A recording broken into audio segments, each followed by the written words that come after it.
Merci Jean-Paul. Bonjour à tous, merci pour l'invitation, merci à Aurélien Dine. Même s'il est vrai que depuis une bonne trentaine d'années, je passe une bonne partie de mon temps à m'occuper de personnes qui sont handicapées suite à une IOA, je pense que ça ne fait pas de moi un expert du handicap, hein. Je pense qu'il y a dans la salle des gens plus experts que moi. J'ai quelques liens d'intérêt avec la pharmacie, l'industrie pharmaceutique, et vous comprendrez pourquoi après avec un cabinet d'assurance qui s'appelle Cabinet Branché. Handicap, il y a plein de handicaps différents, et IOA, malheureusement, il y a plein d'IOA différentes. Si on prend cette patiente qui a une soixantaine d'années, que je suis à la clinique du pied diabétique, dans mon hôpital à Tourcoing, donc vous voyez qu'il y a cette petite lésion, elle est diabétique dialysée, donc diabète multicompliqué, et donc, vous en doutez, il y a une ostéite, qui va se solder très probablement, vous en doutez aussi, par une amputation qui va se faire en trans P1, puisqu'on n'en sortira pas. D'autant qu'elle est déjà en échec de traitement antibiotique, on n'a pas pu utiliser les quinolones, bref. Donc en gros, elle va s'en sortir avec la perte de cet orteil en gardant la métatarso-phalangienne. On peut estimer, je ne suis pas un spécialiste non plus, MPR, mais que le risque et le handicap fonctionnel ne va pas être phénoménal. En revanche, c'est un handicap esthétique pour cette femme qui va perdre un bout d'orteil. C'est un handicap aussi sur le plan moral, anxiété, parce que les patients diabétiques, il y en a quand même quelques-uns qui ont compris que l'amputation, ça peut leur arriver, et quand on commence, on ne sait pas où ça s'arrête. Alors ça, c'est une infection articulaire, et si on prend la suivante, c'est une autre infection articulaire. Et on peut imaginer que le handicap de cette aussi sympathique petite dame de 87 ans ne va pas être forcément le même. Bon, elle a un peu laissé traîner son infection, hein, vous êtes d'accord? Alors, il y a plein d'infections articulaires très compliquées de faire des généralités, et si on rentre dans le détail, on est aussi embêté parce qu'il y a plein de détails. On va de l'arthrite à l'ostéite, à l'ostéoarthrite, on met du matériel, on n'en met pas, c'est aigu, c'est chronique, c'est un terrain favorable, pas favorable, c'est une bonne bactérie, pas une bonne bactérie. Bref, il y a un million de situations. Difficile pour moi de faire une généralité sur handicap et IOA. Alors je vous l'ai dit, je ne suis pas un spécialiste du handicap, donc quand Aurélien m'a demandé de tracer cette question, je n'étais pas très inquiet, en fait je n'ai pas commencé tout de suite à m'y intéresser. J'ai dit on va voir dans la littérature, il doit y avoir plein de trucs. En fait, non, en tout cas, j'ai mis un temps fou d'ailleurs à trouver les bons mots-clés, parce que en fait, je suis pas un spécialiste. J'ai fini par trouver quelques petites choses que je vais essayer de vous montrer pour illustrer cette question. Bon, il n'y a pas de cohérence dans la représentation, il n'y a pas d'ordre particulier. On va commencer par les arthrites. Alors souvent on dit que l'arthrite c'est la cystite de l'ostéo-articulaire, hein, c'est-à-dire pour les urologues ou la bronchite pour l'ophtalmologue. Pas tout à fait, hein, quand vous regardez ça. Les arthrites, c'est quand même, la mortalité, elle n'est pas si nulle que ça. 7% quand on n'est pas trop âgé, ça devient très important chez les vieillards. Et puis surtout les complications, je vous apprends rien, je crois, hein.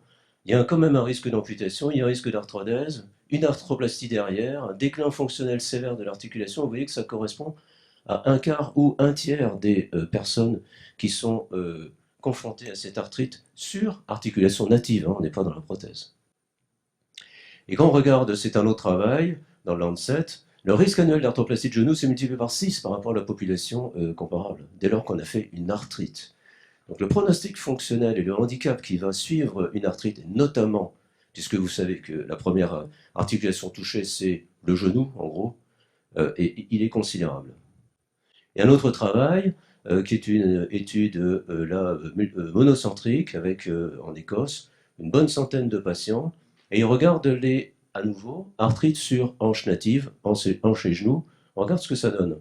Bon, bien évidemment, on est en Europe de l'Ouest, donc Staph Doré est largement en tête. La mortalité, c'est pratiquement 10%. Donc à nouveau, c'est pas rien, 10% quand même. Impotence fonctionnelle séquelaire, pour le genou, c'est 21%, et pour la hanche, c'est 53%.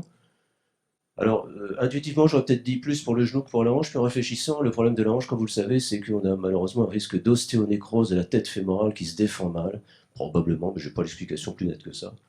Et surtout, quand on regarde à nouveau le staphylocoque doré, eh bien clairement, l'impotence fonctionnelle séquelaire, elle va être plus importante pour le staph doré, simplement, tout le monde le sait, hein, du fait de la virulence de cette bactérie, de la chondrolyse induite, qui fait, c'est pas le sujet aujourd'hui, qui fait que l'arthrite apiogène aiguë, ou pas aiguë d'ailleurs, est une urgence, une vraie urgence pour sauver le genou, en plus de sauver de la septicémie ou d'autres complications.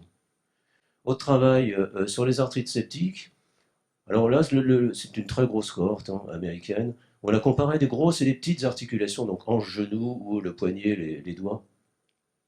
Donc il y a des différences en termes de mortalité, hein, en défaveur des grosses articulations, à nouveau. Et surtout, j'en prends ça parce qu'ils ont regardé tout ce qui pouvait arriver ensuite. Vous voyez qu'à chaque fois, il y a quand même un gros risque de handicap majeur. Les rechutes infectieuses, la réinfection, les amputations, l'arthroplastie. Donc vraiment, l'arthrite est source de handicap vraiment non négligeable, avec un point particulier sur le stade d'oreille. Je passe du coq à l'âne, de toute façon je vais faire que ça, en passant à la spondylodicite. Alors la spondylodicite, c'est un os, on en parlait tout à l'heure avec Aurélien, là, en mangeant, et on est à peu près tous convaincus que l'infection osseuse du corps vertébral ne nous fait pas peur du tout, hein. Les antibiotiques diffuses, c'est un os qui ne séquestre pratiquement pas, sauf la tuberculose, sauf la brucellose peut-être, mais c'est un os qui ne séquestre pas. C'est un cube parfaitement vascularisé en artériel, en véno-lymphatique. Et donc, il ne nous embête pas beaucoup cet os. Le problème, bien sûr, c'est la localisation et le contact avec la moelle épinière. Et quand on regarde la fameuse étude DTS, qui est la plus belle étude, je pense, publiée, qui est française en plus, donc pas d'hésitation, on regarde plus de 10% des personnes qui se présentent à l'hôpital avec une spondylodicite apiogène, hein, on n'est pas dans la tuberculose, je ne sais quoi. Vous voyez que plus de 10% vont avoir des problèmes neurologiques sans déficit, et on va avoir à peu près 7 à 8% de gens qui vont garder un déficit neurologique sévère. On va voir du côté de la mortalité, c'est toujours important, mais on a des personnes, à la plupart du temps, qui sont déjà âgées, et donc vous voyez que la mortalité, 21% plus de 75 ans, ça tombe à moins de 3%. C'est une étude ancillaire de Johan Courgeon sur la même population DTS, de même que ça, c'était Adrien Lemignan qui a fait ce travail ancillaire. Pour ce qui est du syndrome douloureux, à 6 mois, il y a des petites différences selon l'âge, mais elle va disparaître à 1 an. On voit une diminution progressive de la douleur. C'est quand même un très très bon comment dire, témoin de l'efficacité du traitement antibiotique. C'est la morphine, ça marche pas très bien, les antibiotiques, ça marche d'enfer hein, sur la douleur de la spondylodicite. Alors les ostéites maintenant, en dehors de l'ostéomyélite de la spondylodicite, les ostéites chroniques, donc ça c'était un travail à Leibniz, c'est un poster de Leibniz qui dit que, alors c'est lorsque vous prenez le pronostic fonctionnel, le handicap induit par une ostéite chronique, lorsque cette ostéite a été bien traitée, on retrouve en termes de handicap la même chose que pour les fractures ou les traumatismes du membre inférieur. D'accord? Chose un petit peu bête à dire, mais c'est toujours mieux de le voir avec des chiffres et puis des courbes. Lorsque l'ostéite n'est pas bien traitée, eh bien, les conséquences en termes de handicap vont être nettement plus graves. C'est-à-dire, c'est un peu bête de dire ça. Bon, c'est un peu bête, mais il n'y a pas tellement d'études qui se soient posées la question dans ce contexte-là. Alors, là aussi, c'est le même congrès, les mêmes auteurs qui ont regardé maintenant le handicap lié aux infections testiculaires. Tout le monde dit que c'est grave, c'est embêtant, ça entraîne plein de handicaps, mais par rapport à d'autres pathologies chroniques, est-ce que c'est vraiment aussi grave que ça si on fait une comparaison? Donc, c'est ce qu'ils ont fait. Alors, ils disent, quand ils classent les ostéites en plutôt pas compliqués, un peu compliqués et en traitement de sauvetage, donc de plus en plus grave, bien évidemment, le handicap va aller dans le même sens. D'accord. Maintenant, ils ont comparé à d'autres pathologies chroniques, et pas des moindres, vous voyez, les tumeurs malignes, y compris vessie, oropharynx, colorectum, thyroïde, myélome. Eh bien, le handicap induit par ces infections osteoarticulaires à type d'ostéite est plus important que là, pour les tumeurs malignes. Le handicap, hein. Même chose pour les pathologies cardio-respiratoires chroniques, psychiatriques, le diabète, etc. C'est à peu près la même chose en termes de handicap pour maladie de Crohn, arthrite juvénile. Je ne sais pas pourquoi ils ont pris arthrite juvénile, mais enfin c'est dans le papier comme ça. En revanche, les seuls, c'est une revue de littérature, donc ils ont pris ce qu'ils avaient dans la revue de littérature. Vous voyez que les seules pathologies qui soient supérieures pour les ostéites, c'est l'AVC ou la sclérose en plaques. Maintenant, l'ostéite pelvienne, il n'y a pas beaucoup de patients. Le handicap induit par l'ostéite pelvienne, eh bien, c'est la seule où on n'arrive pas à trouver de maladie chronique qui donne plus de handicap que cette ostéite dite pelvienne.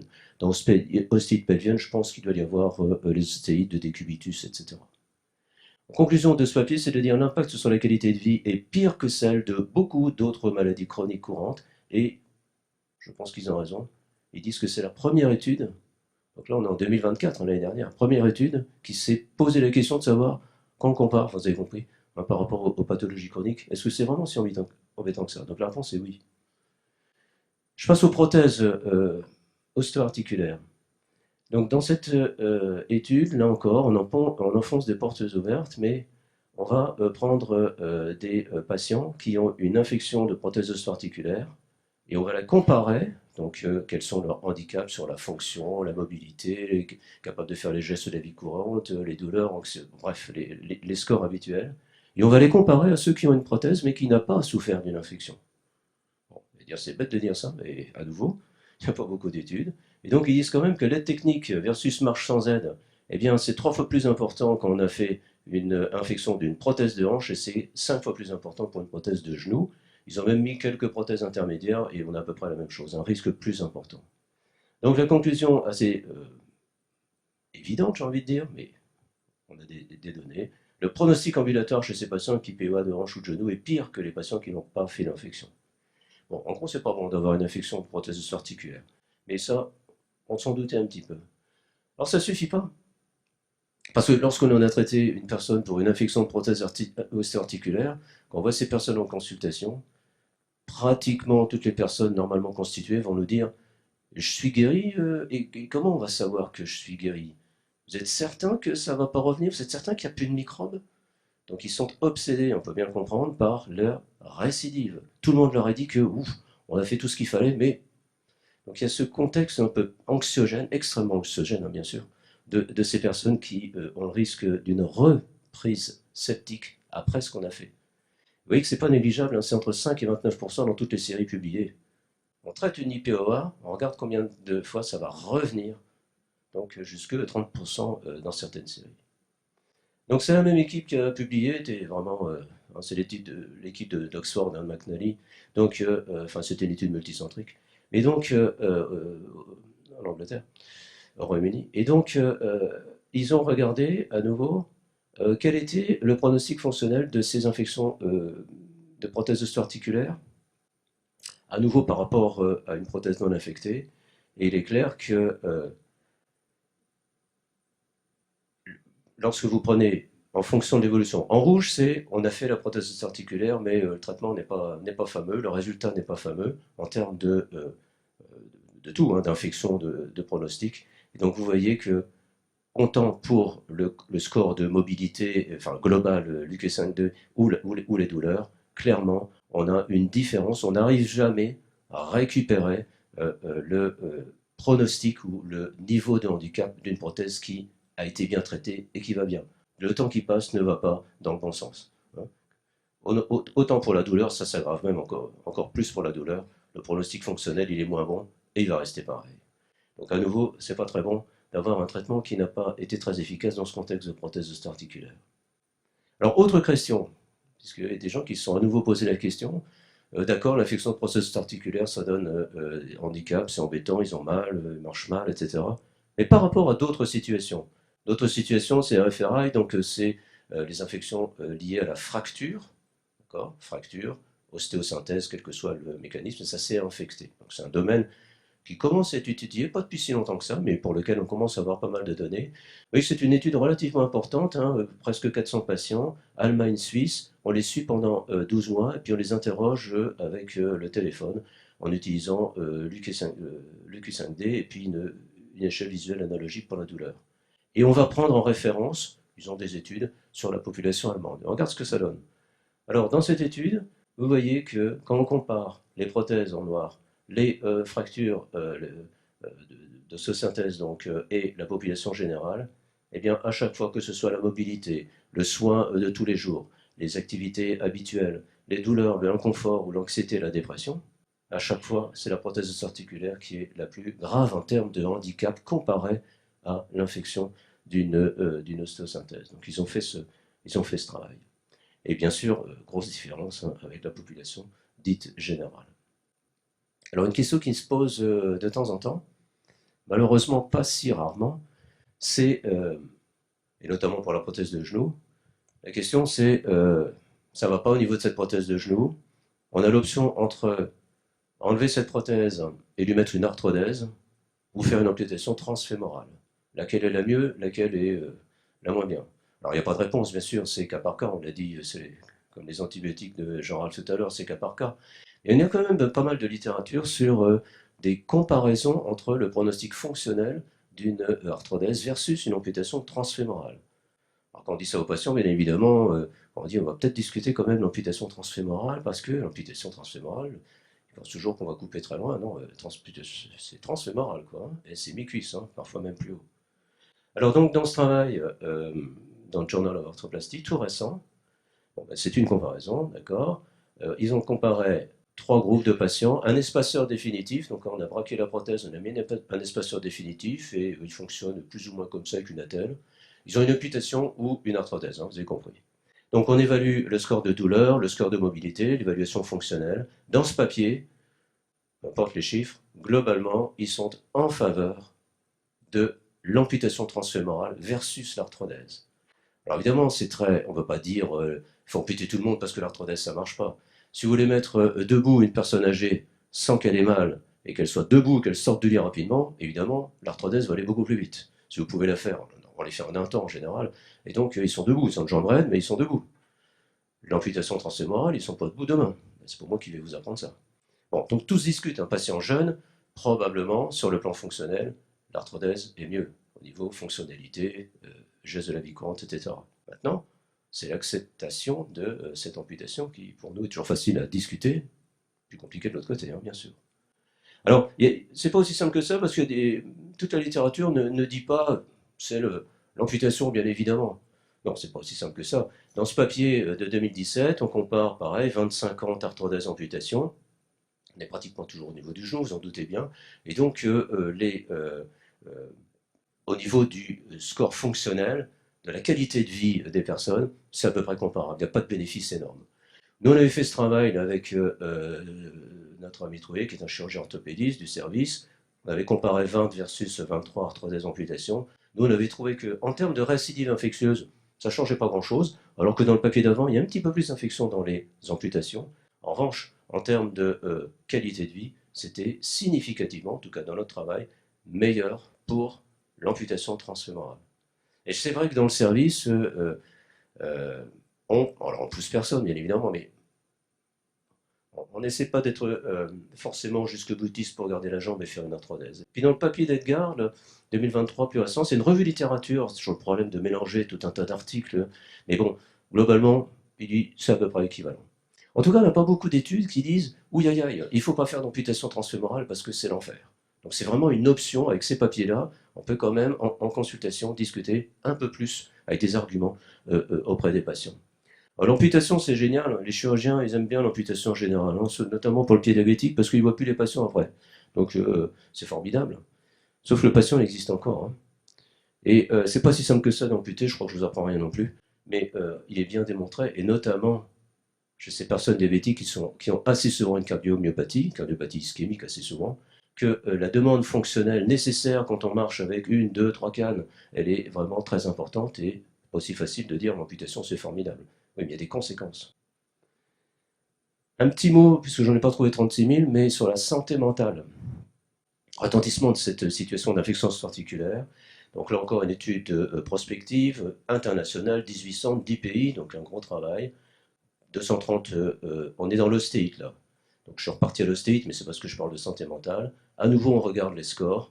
Globalement, on voit que avec le temps, le score va s'améliorer, avec le temps qui passe. En revanche, euh, l'état final, si je puis dire, stabilisé au bout d'un an, il est jamais, pour s'en douter, hein, mais il est jamais celui de la population générale. Impact considérable, conclusion des auteurs, impact considérable sur la qualité de vie, en particulier sur la santé mentale. Limitation considérable de leurs activités quotidiennes sociales en raison de problèmes psychologiques qui s'ajoutent à tout ça. Ce papier encore dans le Journal of Arthroplasty, où on reprend un petit peu, je m'excuse, je fais de l'un à l'autre, mais l'IPOA, grosse cohorte, et on regarde tout ce qu'on vient de dire, là, un petit peu, sans vraiment très détailler, mais tout, vous voyez que en gros, 20 à quasiment 40% des patients, c'est énorme, hein, vont avoir l'un ou l'autre, ou associés, tous ces retentissements physiques, sensation d'être en bonne santé physique, moins bonne santé mentale, qualité de vie, vie sociale. Donc tout est impacté dans une très grosse proportion, pas majorité, mais grosse proportion des patients. Si j'essaie de synthétiser tout ça, c'est très compliqué parce qu'il en manque plein, il faudra mettre des pages et des pages. Conséquence avec un grand S. Bon, d'abord, les douleurs chroniques, hein, vous savez très bien qu'il y a des gens qui demandent l'amputation. Ils n'ont aucune plaie, hein, tout va bien, la radio elle est belle, mais ils ont mal, ils disent amputez-moi, j'en ai marre. Non, on ampute des personnes au simple titre de la douleur. Alors la fistule, comme vous le savez, ça se cancérise malheureusement. Bon, les patients ne le savent pas forcément, mais nous on fait attention. Les pansements, c'est pénible les pansements. Les odeurs, le retentissement, je ne sais pas si vous avez déjà vu, enfin j'imagine que oui, une ostéite hyper chronique avec un développement polymicrobien anaérobie ou gram négatif, l'odeur, elle est terrorisante. Et ces gens socialement sont complètement exclus. Ils ne peuvent pas sortir de chez eux, aller manger quelque part avec ça. Alors, on peut mettre du gel, métronidazole, des pansements au charbon, tout ce que vous voulez. Bon, de temps en temps, les gens se font amputer au titre de ça. Alors l'HAD c'est super, mais bon, il y en a qui en ont un petit peu ras-le-bol de voir défiler tous ces gens tout le temps chez eux, ils ne supportent pas bien. Ils en ont marre de venir en permanence nous dire bonjour. Mobilité réduite, on l'a dit, les sorties, les courses, la tierce personne. Les traitements anti-infectieux, j'en ai pas parlé, mais enfin, bon, c'est compliqué aussi d'avoir des traitements, puisque vous savez qu'aussi, on a des personnes qui sont traitées pendant des années au titre suppressif, avec parfois des effets secondaires. Le préjudice esthétique, les cicatrices, la déformation, la boiterie, le retentissement sexuel de tout ça, genoux, hanches, etc. Et le retentissement financier.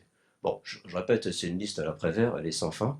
Alors je vais vous montrer, c'est très modeste hein, comme travail, mais on est en train de, là on a fait ça sur un an, ce sont des dossiers du cabinet d'assurance pour lequel je suis assistant en conseil, peu importe, branché, je vous l'ai dit tout à l'heure. Donc on a repris une quarantaine de dossiers c'est une année. Hein. Et là on est en train de faire ça sur 5 ans, 5-6 ans, pour avoir une plus grosse population. Simplement pour dire quoi? On a des hanches et des genoux. On regarde. Bon, la population, elle est standard, hein, 60 ans. Le DFTT, donc le déficit fonctionnel temporaire total, en mois, c'est en moyenne 4 mois. Donc c'est pas rien, ça peut aller jusqu'à 22 mois. Souffrance endurée, vous savez, c'est une échelle en préjudice, hein, c'est de 1 à 7. C'est pas rien quand même, hein, c'est 4, donc c'est beaucoup 4. Préjudice esthétique temporaire, donc c'est à peu près 2 sur 7. Alors maintenant, la perte de gain professionnel, le retentissement d'être dans un programme chirurgical de reprise, on va vous réopérer, machin. Donc 18 mois en moyenne de perte de gain professionnel. Avec un DFP, donc un déficit fonctionnel permanent, hein, sur les barèmes d'évaluation de ce DFP, 16. Ça commence à faire pas mal, 16. Vous voyez que ça peut aller jusqu'à 65. Et le DFP qui est imputable à l'infection, il, à peu près, il participe pour une grosse moitié de ce DFP. Alors si on compare, mais bon, ça vaut ce que ça vaut, il n'y a pas beaucoup de cas, hein. Les prothèses de genoux, donc on verra sur nos 300 à peu près malades, enfin personnes qu'on est en train de faire, globalement la tendance c'est de dire que prothèse de genou, le DFTT, il est un petit peu plus important pour le genou que pour la hanche. Pour les souffrances endurées et le PET, c'est à peu près la même chose. Et vous voyez qu'en perte de gain professionnel, il y a quand même une différence qui est assez énorme entre le genou et la hanche. Hein. On est 24 mois versus 10 mois. Le DFP est le même. Et la part de l'infection est aussi comparable. Bon, tout ça, c'est pour un petit peu vous donner des chiffres d'un point de vue expertale et réparation du dommage lié à ces infections de ostéo-articulaires. Et là, ces données ne concernent que les prothèses, hein, vous avez compris.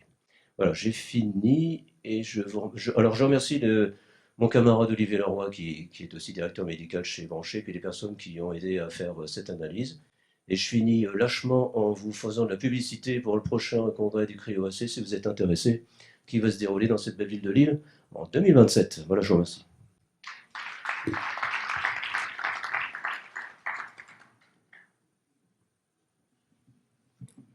Question?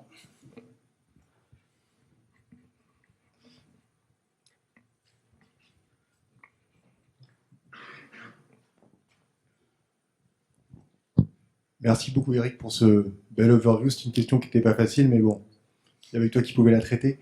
On parle d'amputation tu l'as dit, mais j'aimerais peut-être le réentendre.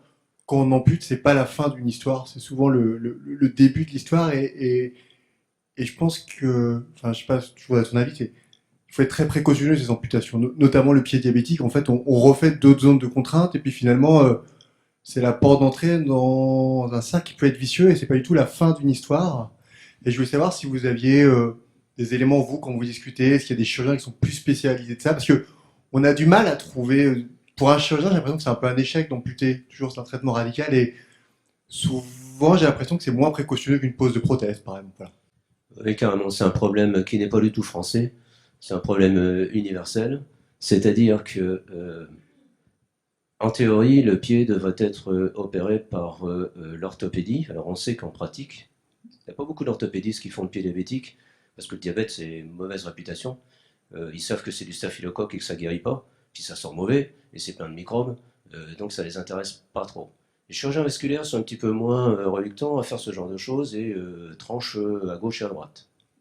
Et de temps en temps, des cicatrices qui nous font un peu peur, parce qu'ils ont souvent cette manie de dire je ne vais pas fermer parce que c'est vasculaire.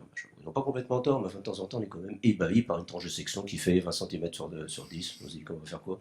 Bon.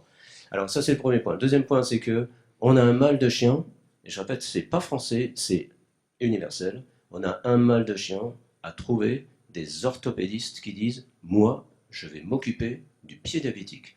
C'est-à-dire que, je n'ai pas fait le compte hier soir, mais quand vous faites la liste des chirurgiens orthopédistes qui connaissent le pied, qui sont orthopédistes, qui font des ostéites du pied diabétique, qui font de la chirurgie de conservatrice, fonctionnelle, de réparation, de la prévention primaire du charcot ou secondaire du charcot, je pense qu'il n'y en a pas 10 en France. Et 10, je pense que je suis très généreux. Résultat des courses, on a affaire à des chirurgiens que l'on tanne, que l'on embête beaucoup en disant ah, quand même, il faut faire quelque chose. Mais il y a une société internationale des chirurgiens du pied diabétique, ça existe, qui est une belle société. Bon, mais ça n'intéresse pas vraiment. Donc je suis d'accord avec toi, c'est le début de l'histoire, sauf que pour les chirurgiens, c'est souvent la fin de l'histoire, parce que ces copains ne parlent plus. Et puis nous, on récupère pour la cicatrisation, pour ce que tu as dit, ce qui est parfaitement vrai, bien évidemment, c'est les conséquences biomécaniques du pied à qui on a enlevé un gros rayon, 3 orteils, en disant super, c'est propre. Ah oui, c'est propre, mais un pied, c'est fait pour marcher dessus. Et là, ça devient compliqué. Et après, il y a toute l'affaire de décharge, dont je n'ai pas parlé, bien sûr, de tout ça. Je suis d'accord avec toi, c'est la fin pour le chirurgien, et pour nous, c'est le début de l'histoire, d'une autre histoire. Je suis complètement d'accord. Et on a mal de chiens à recruter des spécialistes qui disent, alors que c'est, je ne suis pas bien placé pour dire ça, je ne peux pas être objectif, alors que c'est une discipline incroyable. Il y a 500 millions de personnes, comme chacun sait, sur Terre qui vivent avec le diabète, dont on sait que la proportion d'ostéité est absolument incroyable. Il ne peut pas y avoir de chômage dans cette discipline. Dans la littérature sur les amputations transfémorales sur sepsis sur prothèse de genou, est-ce que les patients après ont été appareillés pour ceux qui avaient une bonne réserve fonctionnelle? Et si oui, en termes de qualité de vie, est-ce que ça a été réanalysé? Oui, il y a une étude, je ne l'ai pas mise parce que je n'avais pas non plus beaucoup de temps. Il y a un auteur qui s'appelle Orphanos, ou Orphanios, qui a publié une enquête sur une 20-25 patients qui avaient donc été amputés en transfémoral. Donc il leur a demandé est-ce que vous êtes capable de marcher? Est-ce que vous avez été appareillé? Est-ce que vous êtes content? Et est-ce que si on vous l'avait proposé plus tôt, est-ce que vous l'auriez fait plus tôt? Donc en gros, il y a 75% des personnes qui ont été amputées qui s'estiment autonomes, qui ont été appareillées. Il y a une grosse proportion, je n'ai pas le chiffre en tête, mais une grosse majorité de gens qui s'estiment plutôt satisfaits. Et à la question, l'auriez-vous fait plus tôt si on vous l'avait proposé plus tôt? Il y a une grosse majorité de gens qui disent, oui. Alors, c'est pas sur à nouveau 3000 patients, et j'ai pas trouvé d'autres études sur cette. Là, c'était une enquête, c'était au moins on demande aux gens.